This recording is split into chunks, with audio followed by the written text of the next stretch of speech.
எல்லாரோட மிஷின்லையுமே இந்த மாரி பாபின்ல நூல் சுத்துறதுக்குன்னு சொல்லிட்டு செப்பரேட்டான ஒரு டூல் மாரி ஒண்ணு குடுத்துருப்பாங்க. நெறைய பேருக்கு வந்து பார்த்தீங்கன்னா, அது எப்படி யூஸ் பண்றது அப்படின்றதே கொஞ்சம் டிஃபிகல்ட்டா இருக்கும். இனிஷியல் ஸ்டேஜ்ல இருக்கிறவங்களுக்கு நான் சொல்றேன்.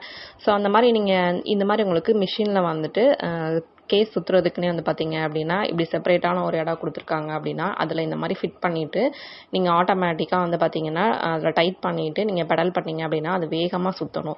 இது வந்து நெறைய டைம் நம்ம அத யூஸ் பண்ணியிருந்தோம் அப்படின்னம்னா தான் அது வந்துட்டு கொஞ்சம் வேகமா சுத்தும். அப்படி இல்லன்னா ஏதாவது ஒரு இடத்துல அந்த ஸ்க்ரூ லூஸா இருந்துச்சு அப்படின்னாலும் அது கரெக்ட்டா சுத்தாது. ஸோ அதுக்கு வந்து பார்த்தீங்க அப்படின்னா, இந்த மாரி டபுள் சைட் டேப் வந்துட்டு வீலுக்கு வெளியில அவுட் சைட்ல இந்த மாரி ஸ்டிப் பண்ணிட்டு, அதில பாபின் கேஸ வந்து இந்த மாரி ஃபிக்ஸ் பண்ணிக்கோங்க.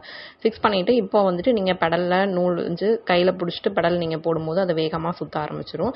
ஸோ இந்த மாரி வந்துட்டு இது கொஞ்சம் ஈஸியாவும் இருக்கும். இப்படி வேணா ட்ரை பண்ணி பாருங்க. நீங்க பிகினர்ஸா இருக்கிறீங்கன்னா, கண்டிப்பா அது உங்களுக்கு யூஸ்ஃபுல்லா இருக்கும். யூஸ் பண்ணி பார்த்துட்டு எப்படி இருக்குன்னு சொல்லுங்க.